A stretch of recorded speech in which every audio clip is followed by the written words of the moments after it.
Bonjour chez vous, je suis très heureuse de vous retrouver pour cette semaine spéciale sur le thème de la louange. Et aujourd'hui, notre thème du jour est la puissance de la louange dans l'épreuve. Et aujourd'hui, c'est Michael qui va nous apporter la pensée du jour. Ensuite, dans la rubrique Pasteur, j'ai une question, Jérémy répondra à une question sur notre thème du jour. Nous continuerons avec la rubrique Culture et médias. Annabelle va nous présenter le livre Redéfinir, louange, adoration, culte de Atoms Mbouma. Et dans la rubrique témoignage, Aurélie va nous apporter le témoignage d'une femme qui a été sauvée en écoutant une prédication. Voilà, vous connaissez le programme, je vais retrouver les chroniqueurs.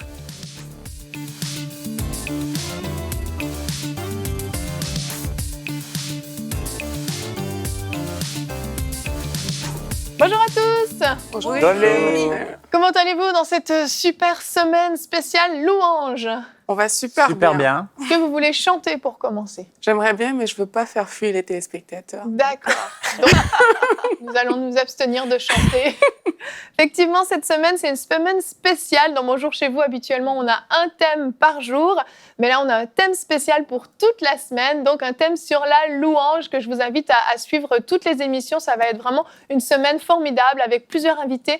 Nous aurons Émilie Charrette, Samuel Choukrani, Mathilde Gaudreau-Spinks et d'autres personnes qui vont venir sur le plateau. Donc, ça va être une semaine formidable. Je vous invite à suivre chaque émission. Et aujourd'hui, comme on l'a dit, notre thème du jour est la puissance de la louange dans l'épreuve. Il y a vraiment une puissance dans la louange dans les temps d'épreuve. Amen. Et on va commencer tout de suite avec la pensée du jour.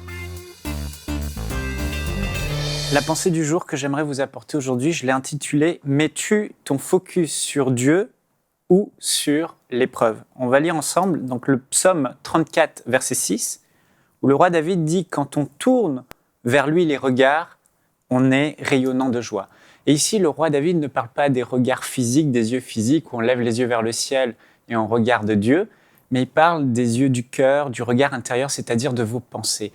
David a eu cette révélation que si on arrive au sein de l'épreuve à non pas avoir le focus, focaliser nos pensées sur l'épreuve, mais focaliser nos pensées sur Dieu, alors on sera rayonnant de joie. Pourquoi ? Parce que quand on focalise nos pensées, on met le focus sur l'épreuve, on voit les contours de l'épreuve, on voit sa grandeur, on voit sa difficulté, et notre cœur se remplit de peur, alors on est rayonnant d'anxiété, d'inquiétude, de stress. Mais quand on arrive à changer le focus et à mettre le focus sur Dieu, alors on voit les contours de Dieu, on voit sa grandeur, on voit sa beauté, on voit sa toute-puissance par rapport à l'épreuve.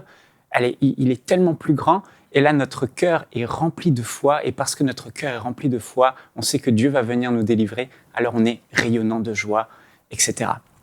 Et la question qui se pose, le véritable défi, c'est de réussir à mettre le focus sur Dieu. Et ce n'est pas toujours facile. Je ne sais pas si ça vous est déjà arrivé, mais je pense que oui. Mais quand on est au milieu de la fournaise, on est là, on est assailli par des mauvaises pensées et l'épreuve semble tellement nous attirer comme si elle était vivante et nous crier aux oreilles « Michael, regarde-moi, surtout ne détourne pas ton regard ni à gauche ni à droite, garde le focus sur moi. Regarde comme je suis énorme.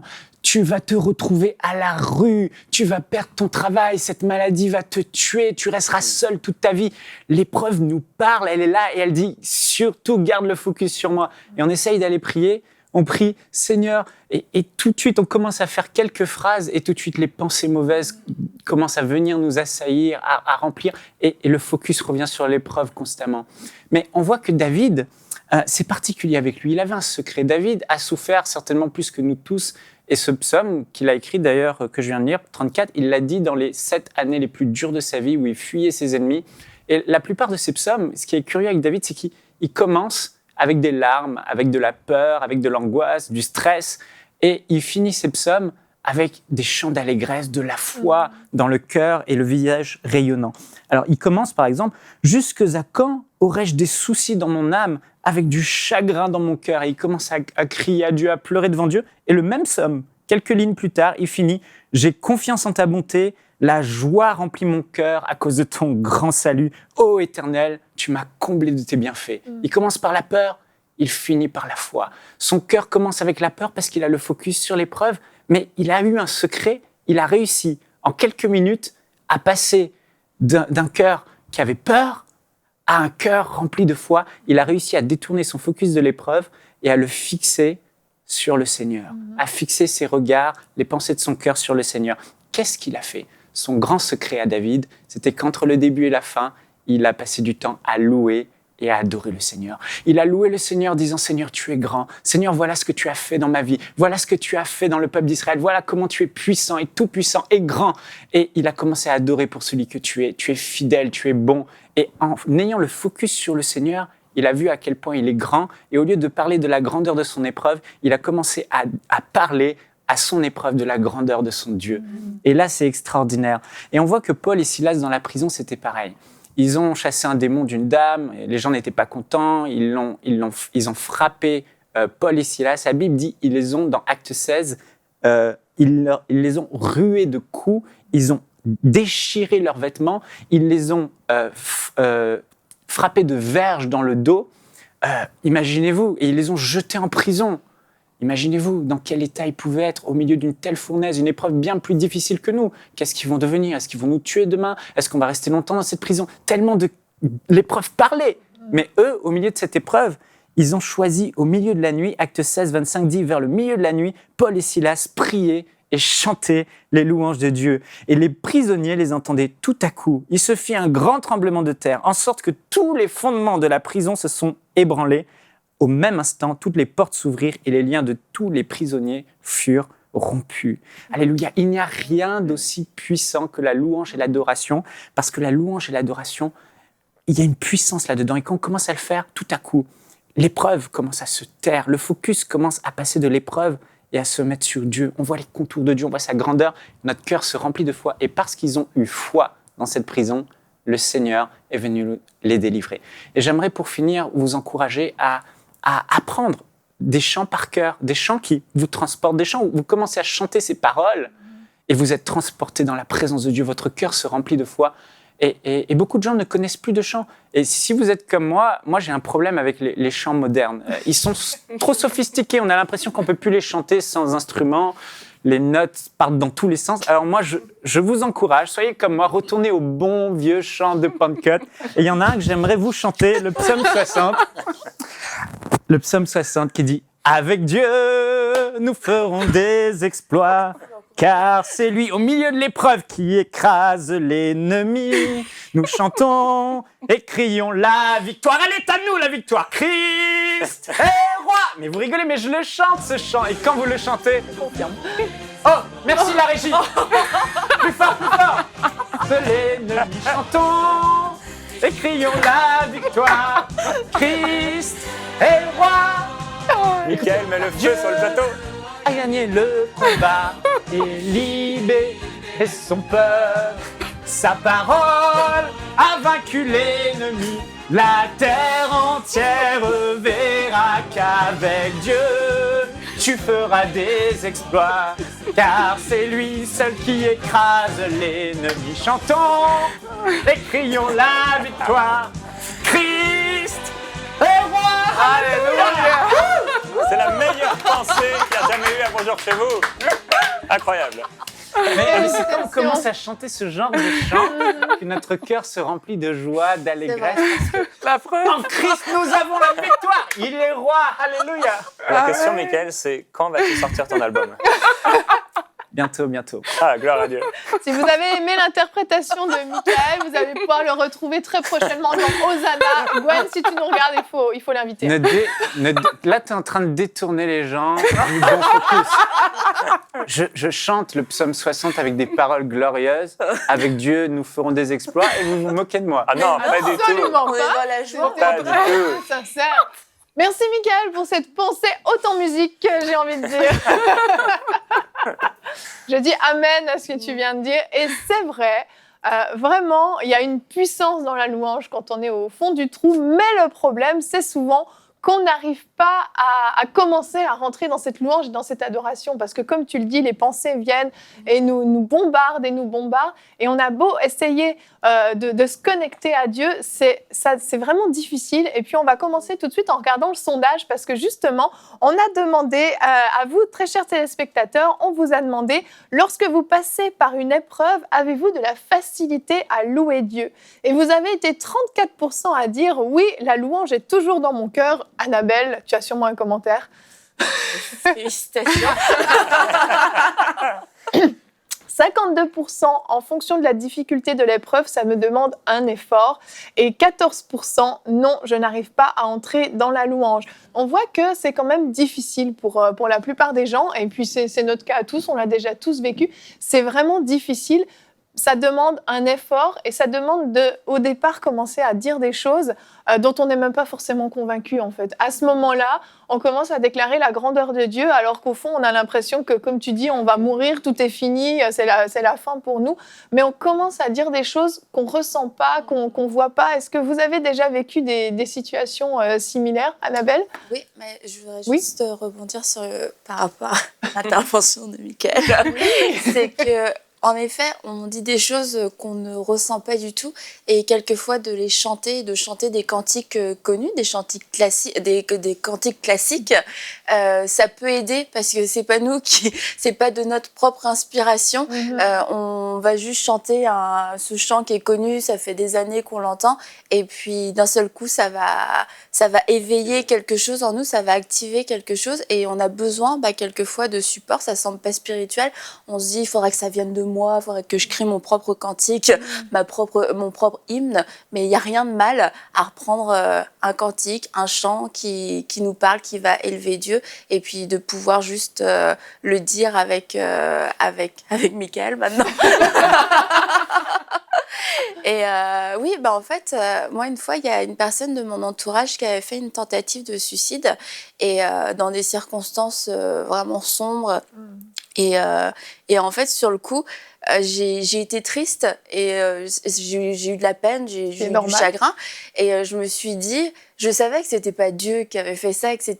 Mais n'empêche que quelquefois on a des émotions, puis on est un peu submergé et on se dit, il y a quelqu'un dans mon entourage qui a fait une tentative de suicide. Et puis bref, tous les raisonnements qui vont avec. Et je commençais à avoir de la peine. Et là, je me souviens, j'étais dans ma chambre et vraiment le Saint-Esprit m'a dit, ça sert à rien d'être triste. Et tu te dis, c'est un peu dur quand même, je viens d'apprendre une mauvaise nouvelle, je veux quand même me lamenter un peu. Et vraiment, j'ai eu un élan de foi et de joie et de louange à dire ce que Dieu allait faire à travers cette situation, à dire la vérité concernant la volonté de Dieu pour cette personne-là. Et j'ai pu être tristesse, en fait, vraiment la tristesse est partie. Et après, c'était pas un combat, faut pas que je sois triste, faut que je sois heureux, faut que je sois rayonnante de joie. C'est parce qu'une fois qu'on commence à entrer dans cette dimension de louange, comme tu le disais, on voit Dieu et la situation, on la voit, mais on la voit à travers Christ. Du coup, elle perd toute sa gravité et aussi elle perd tout son potentiel d'attaque contre mon âme parce que je me suis confiée en Dieu et c'est à travers ses yeux que je vais voir cette situation qui était toujours aussi dramatique, ceci dit. Mais la louange a amené la paix et a amené la joie dans mon cœur à ce moment-là. Et je ne suis pas un cas isolé. Je crois qu'à chaque fois qu'on choisit la louange, c'est ce que ça va produire dans nos vies malgré les circonstances. Exactement. Et ça produit la foi aussi, vraiment. Et tu l'as dit. C'est ça, c'est que, en fait, le fait de déclarer ces choses sur la grandeur de Dieu, sa toute-puissance, sa capacité à faire toutes choses, on se parle à nous-mêmes, en fait, on parle à notre âme, et puis on active la foi, on vient stimuler la foi qui grandit, et tout à coup, alors qu'on était accablé, écrasé, et on avait l'impression que notre foi était à moins 18, tout à coup, ça commence à jaillir en nous, mais oui, Dieu est puissant, Dieu est capable, il va faire de grandes choses, et puis tout à coup, on commence à parler à la circonstance qui nous est arrivée, peu importe ce que c'est, et on se retrouve, on est en train de déclarer des choses extraordinaires, de prophétiser sur notre situation, alors qu'auparavant, on était écrasé. Et c'est vraiment ça, la puissance de la louange dans le temps d'épreuve, c'est que ça prend une situation et ça vient faire un revirement dans ce qu'on peut ressentir, dans ce qu'on peut vivre. Et puis, tout à coup, en fait, on est là, super rempli de foi et puis même pas peur. Exactement. J'ai envie de dire que ça produit aussi la persévérance, le fait de louer le Seigneur, parce que quand la situation est difficile, mais on voit qu'on peine, comme Mickaël le disait, c'est dur. Mais il y a un moment où, à force d'aller vers le Seigneur, à force de le chercher, mais Dieu, il se laisse vraiment trouver. Et ce moment-là devient comme un déclic où l'évidence de la grandeur de Dieu arrive devant nos yeux. Et c'est plus juste nos paroles, c'est plus juste nous qui disons Dieu est grand, mais c'est quelque chose d'intérieur, quelque chose de profond qui vient comme affirmer, apposer la grandeur de Dieu dans notre cœur. Et quand ça arrive, là, on est sûr, on sait qu'on sait. Et là, quand cette certitude s'installe en nous, mais maintenant, oui, on a la force de déclarer, on a la force d'aller de l'avant. Et c'est sûr que dans certaines situations, c'est pas toujours à l'instant que le problème se règle. Pour beaucoup de personnes, le problème dure vraiment plusieurs années. Pour beaucoup de personnes, il y a des temps d'attente. Mais la façon dont on perçoit le problème à ce moment-là est complètement différente.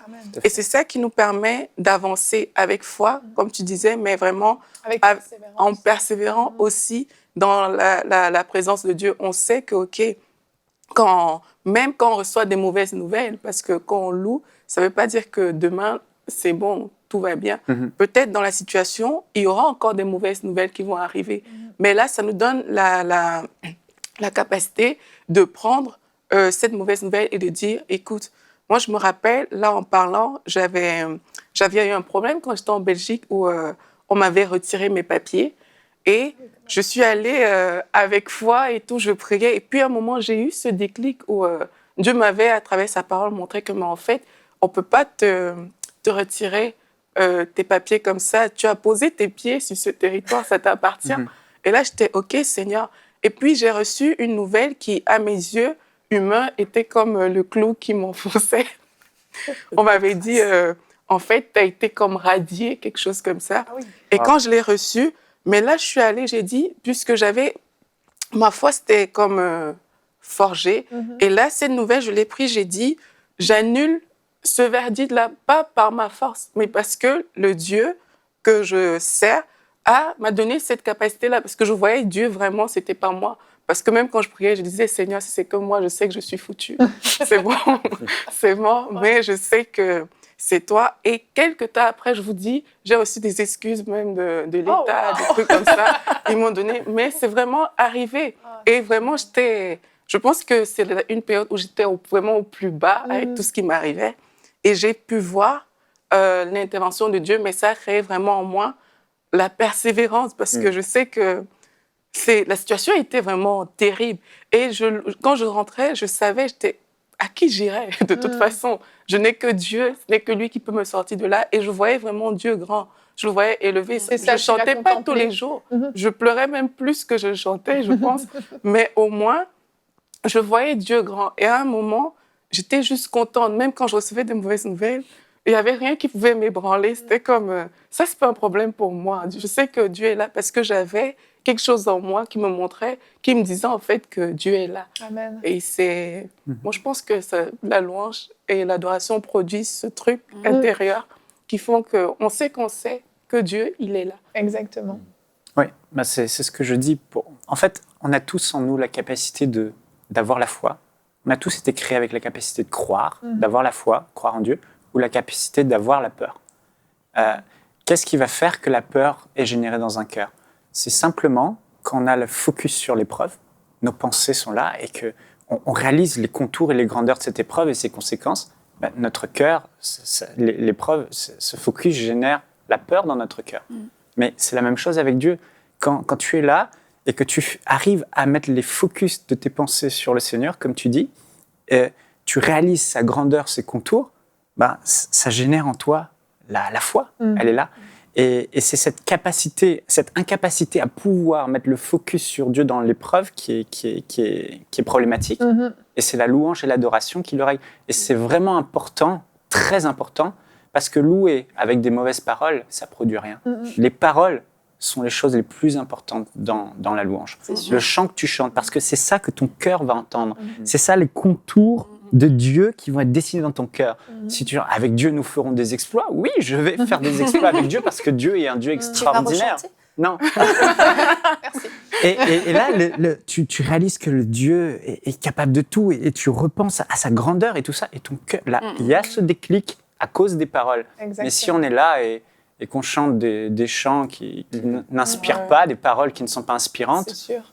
ça produit rien. C'est sûr. C'est ça. On peut regarder notre citation de la semaine qui explique parfaitement ce que tu as dit de Tommy Tenney, qui est un revivaliste américain, qui dit « Ton problème n'est pas trop grand, c'est peut-être ton adoration qui est trop petite. » Et prends ça. Mais c'est totalement ça, c'est vraiment ça. C'est que plus notre louange, notre adoration va grossir, va grandir, va prendre de la place, et plus notre problème va diminuer et devenir rikiki finalement, au point où on se dit Alléluia. je shoot dedans et c'est fini. Jérémy, Dieu. tu veux dire quelque chose avant qu'on clôture ce temps? Une chose aussi importante, c'est que c'est difficile de louer Dieu dans l'épreuve si on ne le loue pas déjà dans la vie de tous les jours.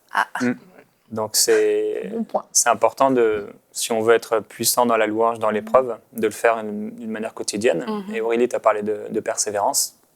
Et cette persévérance-là, c'est ce qui va créer en nous une vie, en fait, une vie de louange, une vie d'adoration, ce qui fait que c'est une normalité pour nous. On a créé vraiment en nous un cœur d'adorateur, un cœur de louange, et qui fait que dans l'épreuve, parce que l'épreuve ne nous avertit jamais quand elle vient en général.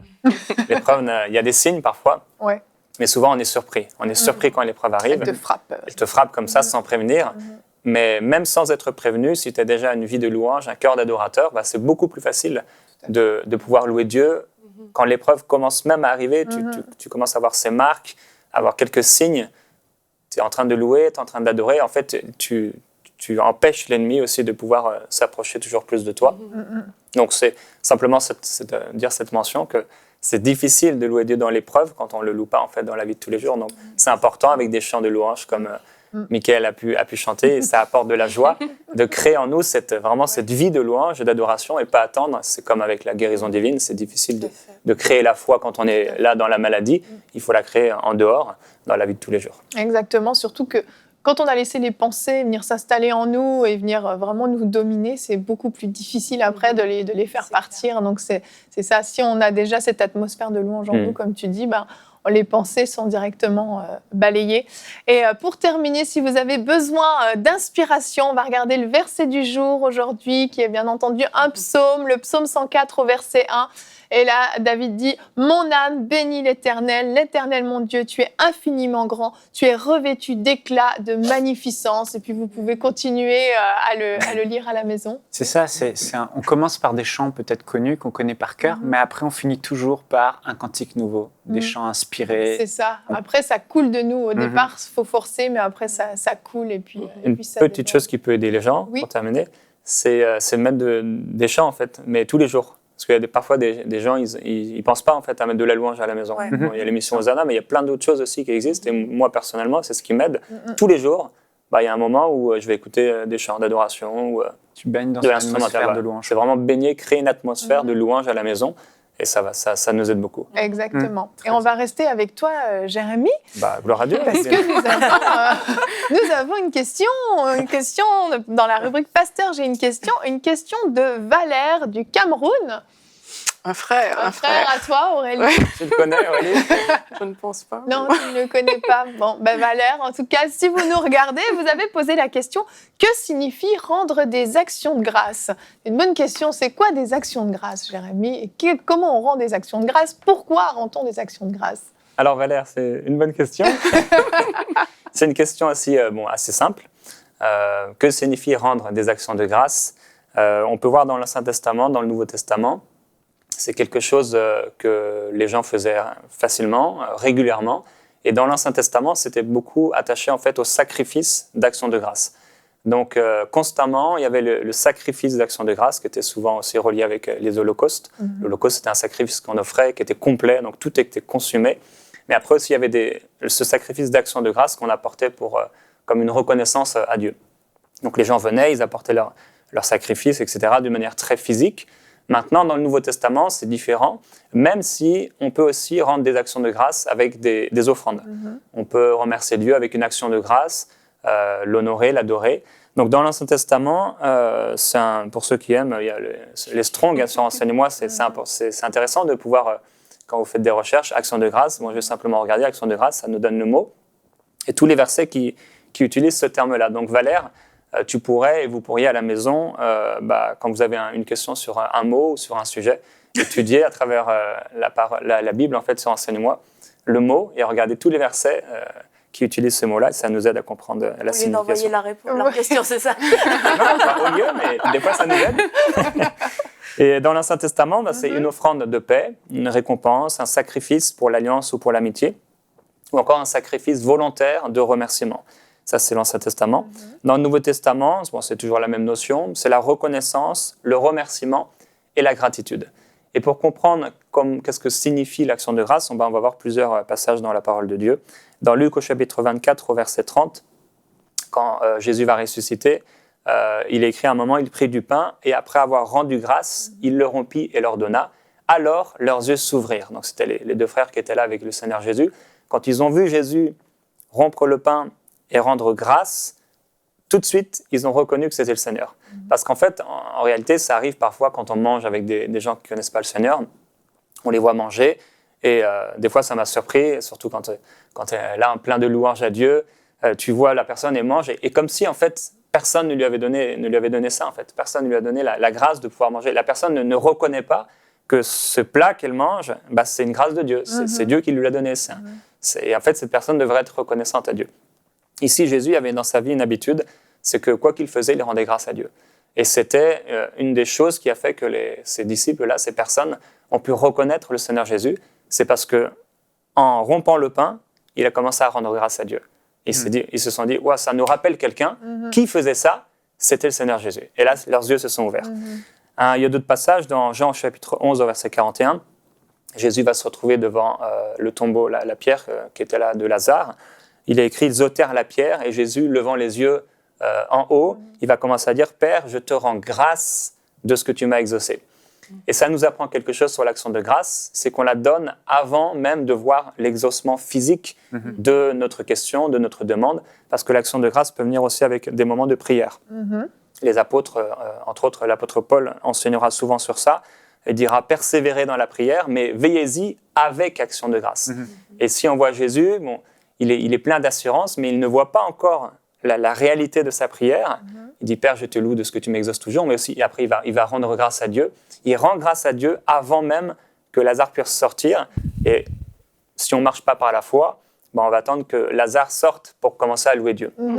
Et ça vient nous montrer quelque chose ici, c'est qu'en fait, il faut commencer à rendre grâce avant de voir même l'exaucement de nos prières. Créer cette action de grâce dans notre vie.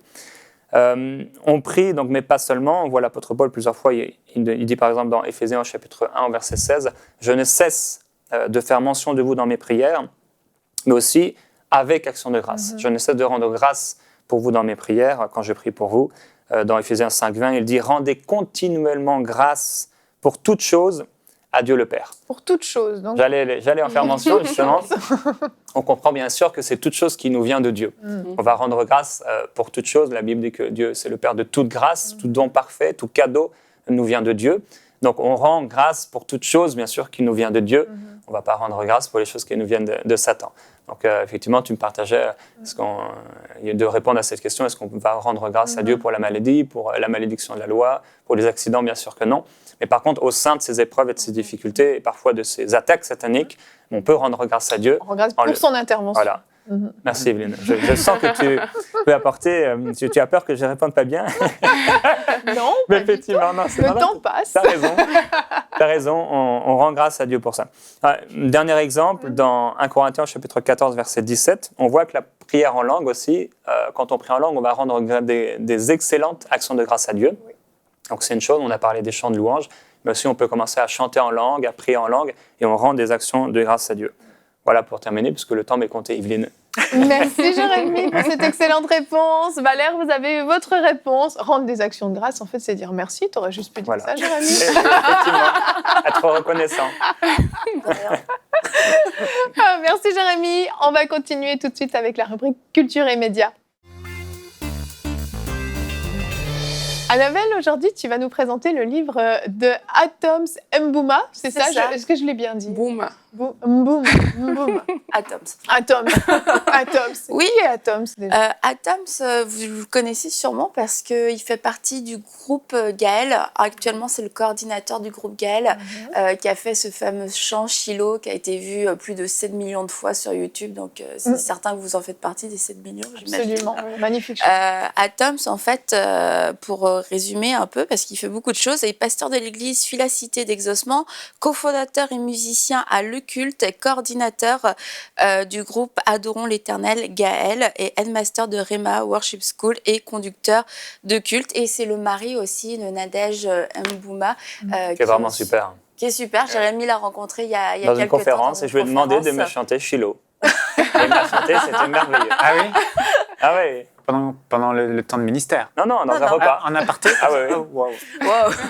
Et c'est une vraie adoratrice parce qu'elle l'a fait, elle n'a pas attendu qu'il y ait plein de musiciens, elle l'a fait de tout son cœur. Jérémy s'est filmé en train de chanter, il était lui-même Si tu veux, dans la après, je gloire. peux te chanter en aparté. Ouais. Ça va être super. Donc, pour en revenir au livre d'Atoms, redéfinir louange, adoration et culte, si vous voyez, il y a écrit 01 parce que c'est le premier volume de 101 affirmations sur la louange et l'adoration qu'il a découpé en culte personnel, culte familial et culte en communauté, en assemblée. Donc, dans ce premier volume, il parle surtout du culte personnel parce que finalement, la base de la louange et de l'adoration, comme on l'a dit lors de notre discussion, c'est avant tout d'être un adorateur dans notre vie personnelle.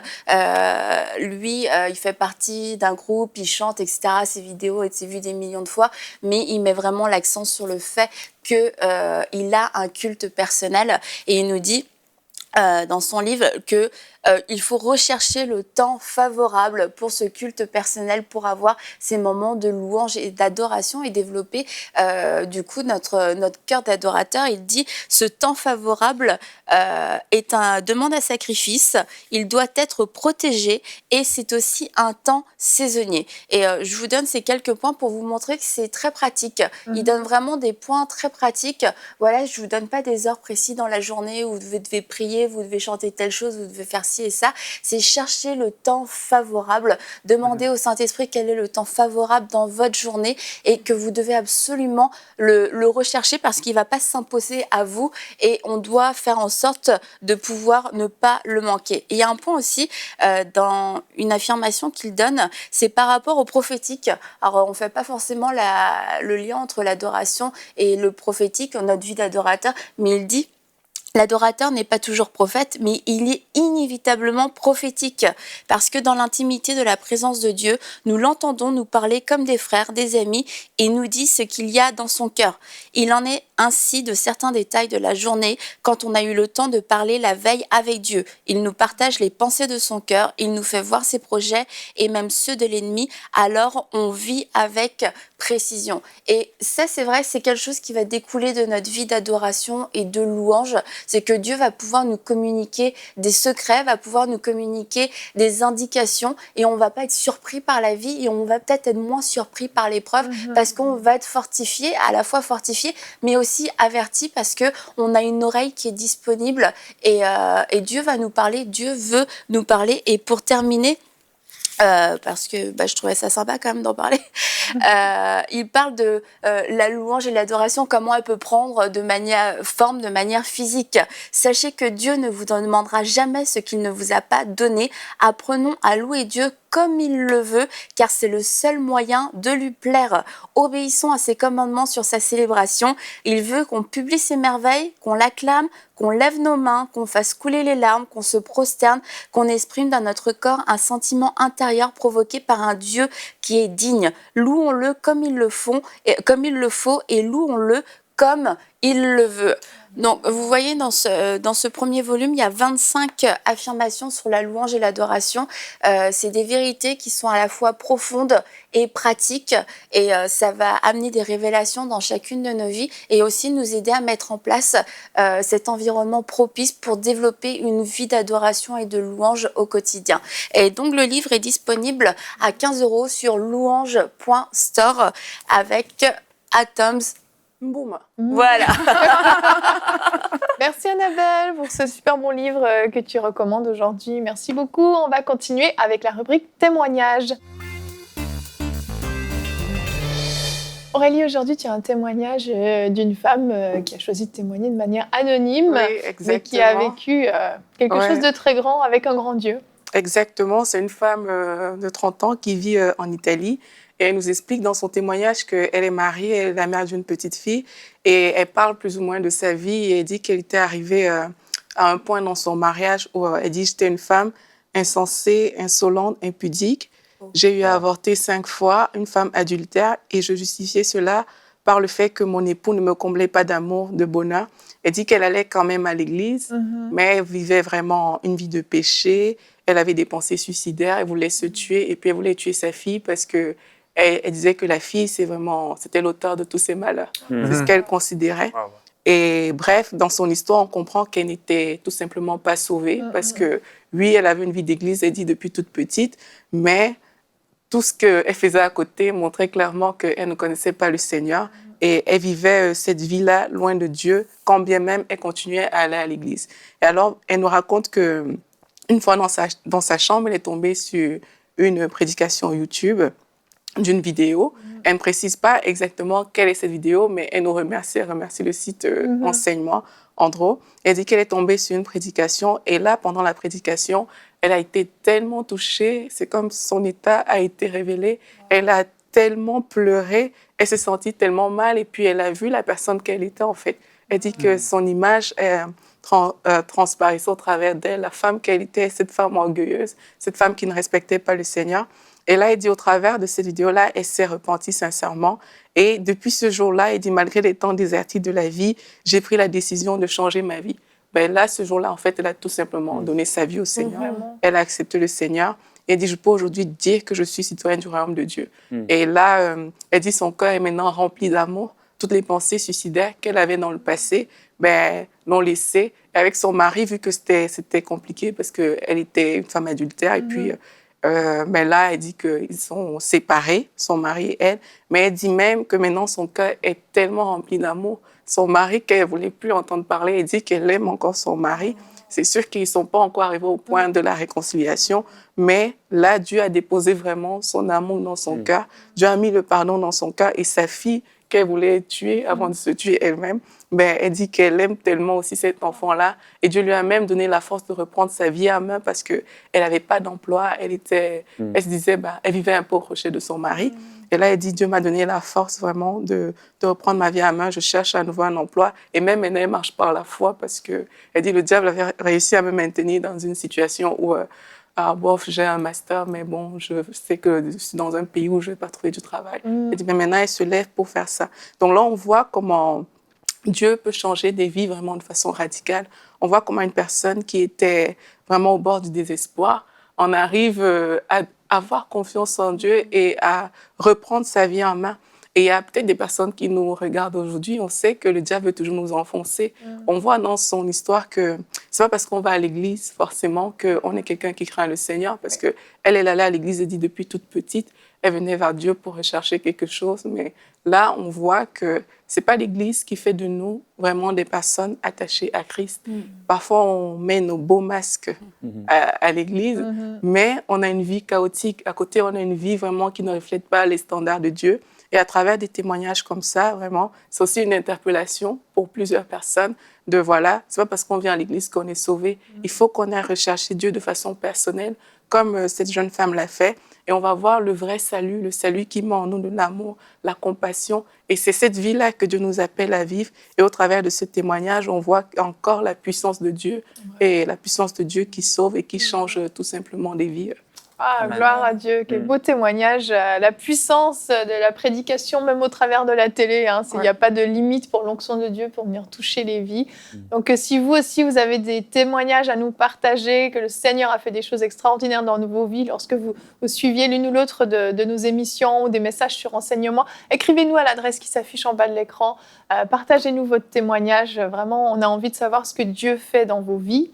Et si vous avez besoin d'aide pour rentrer dans la louange, pour terminer, j'aimerais juste vous parler dans la rubrique « Dans les coulisses » de Hosanna.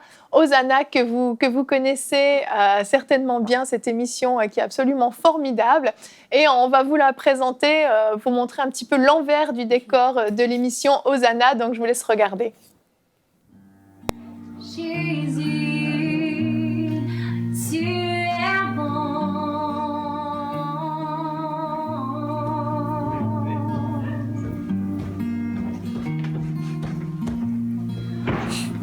Tu combleras mon âme. Tu combleras mon âme. Tu es amour.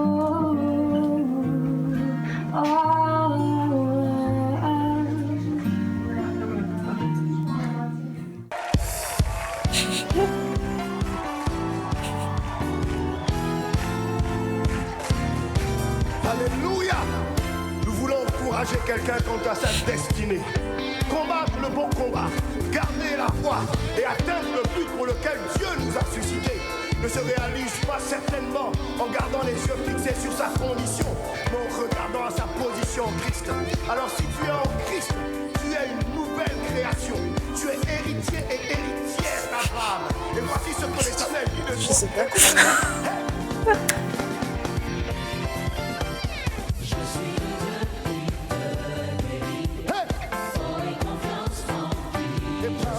Jésus aime tout pour moi.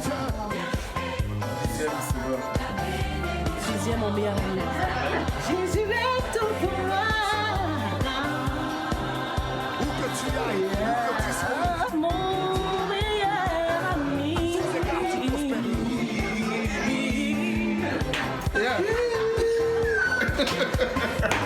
Qu'ils puissent entendre la voix des anges et dupliquer ce qu'ils entendent. Révéler ce qu'ils entendent. Pour que l'Église entende ta voix. Il siège aux cieux, le roi victorieux. Et par la foi, viens. Elle atteint chaque domaine de ta vie.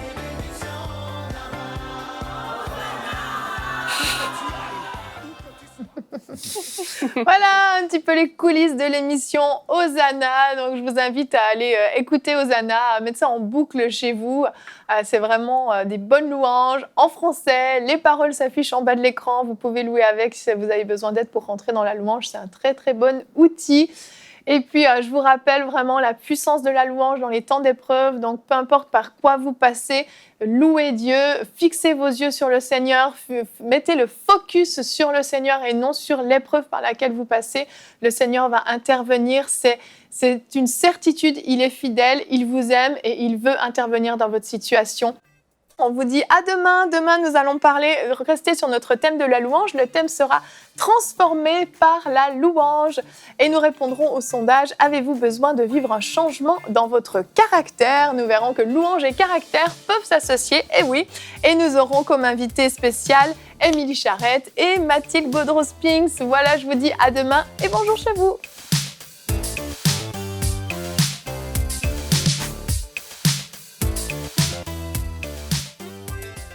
Cette émission a pu être réalisée grâce au précieux soutien des partenaires d'Enseignement Canal International. Retrouvez tous nos programmes sur emcitv.com.